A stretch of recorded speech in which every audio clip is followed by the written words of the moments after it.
And what it is that makes Lexus such a remarkable brand for its customers, for you lot. I know what makes it remarkable because I'm a long-term Lexus fan, and I go all the way back to 1990, G registration, when the first Mark 1 LS400 came into the UK. And I was doing Top Gear with Clarkson at the time, and I was fascinated by this car because coming from a motor dealer background and knowing about quality, or in some cases the lack of it, this car burst onto the scene and it was just incredibly well built. And I tested it on Top Gear and came away absolutely marvelling at it, and thought, I need to own one of these cars. And at the time you couldn't get them, so I looked around and I found one with 150,000 miles on it. So snapped it up, bought it, and sadly it was brown. It was the only one I could get, so it was a colour called Rose Taupe, but it was brown. And Clarkson thought this was terribly, terribly funny, and would say, in front of people, "How's your brown Lexus?" while he was sitting in his Ferrari 355. And I took that on the chin, and, you know, dealt with it. But the Ferrari would always break down, the battery would always go flat, he'd go into a shop for a pack of cigarettes, come out, and the car wouldn't start. And who was it that always jump-started him in his brown Lexus? It was me.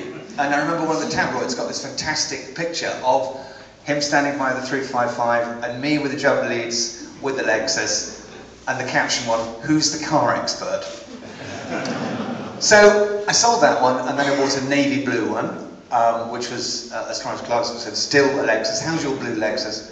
And ran that one to, I think, 300,000 miles. And I'd go into the dealership, have it serviced, and we'd play this game. "Anything to report?" I'd say. And they'd say no. And in those 300,000 miles, not a brake light, not a wheel bearing, not a suspension bush, nothing. Just the usual, normal consumables. So, thought, okay, I've got to change this. And at that time, I was doing stuff for the Daily Telegraph, and they said, well, look, let's give your Lexus away as a competition prize. And we got the RAC to inspect it and had it serviced. And the RAC guy said, this is incredible. This car has got 300,000 miles on the odometer, but it looks like it's done 30. And that gradual creeping awareness that I was in the presence of just the best build quality in the world just made me carry on buying Lexuses. Then the next one was a 1995 N-Red Silver LS400, bought with I think 200,000 miles on it, did another 150,000 miles, took it 300,000 miles, then sold it to a guy who restores paintings. And I saw him the other day, he's still driving around with it. He restores paintings for Richard Branson, and he's done 650,000 miles in that car. And I say, "Phil, what's it like?" "Oh, fine." "Any problems, Phil?" "No, nothing. Nothing at all." And I talk to you out there, and we've got people here who've owned them for 7 years, 8 years, 12 years, 5 years. And I say, "What sort of problems?" "None." "Anything extraordinary in the service?" "No." "Is there anything you'd like to change?" "No." "Would you go back to a Mercedes, an Audi, a BMW?" "No." And it's this fantastic evangelical zeal that I just love seeing, because here's the thing, this is not normal in the car industry.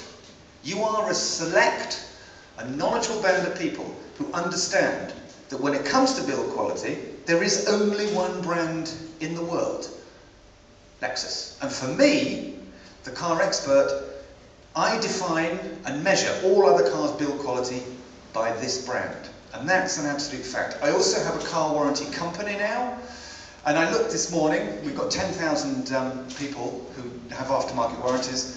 And I'm looking at the claim rates. And of those 10,000 cars, we've had 17 claims in 3 years from Lexus owners. 17 claims, and no claim higher than £200. And it's mainly for batteries and alarm clippers and LCD radios. So again, I'm seeing this incredible, incredible build quality. Look at the Americans at J.D. Power. I brought J.D. Power over from the US to the UK via Top Gear. We launched it over here. Lexus has won J.D. Power consistently, come top, come first, for the last 11 years. An unbroken run. And when it comes to quality, the Americans do not suffer fools gladly. So, there it is. I can't put it any stronger than that. This is the unimpeachable testimony of the man who knows all about build quality and who loves Mercedes, but has to put his hand up and say, when it comes to the way the cars are screwed together, Lexus are a county mile ahead of even the people who invented the car. So there you are. I'm going to be here for the rest of the evening, so do feel free to come and buttonhole me. Tell me your experience, and even if you have got a problem, I really, really, really want to know about it, because you'll be extremely rare and one of the first people I've spoken to who's got a problem with a Lexus. So I'm going to hand you back to Darren and Mark, and they'll unveil the car, and then we'll go through this really, really remarkable step change in Lexus. And you're all very privileged to be here, because I've not driven it. This is the first time I've been close to it. And this, I can tell you without ruining any surprises, really is a significant development for this awesomely good brand. Thank you very much. Darren.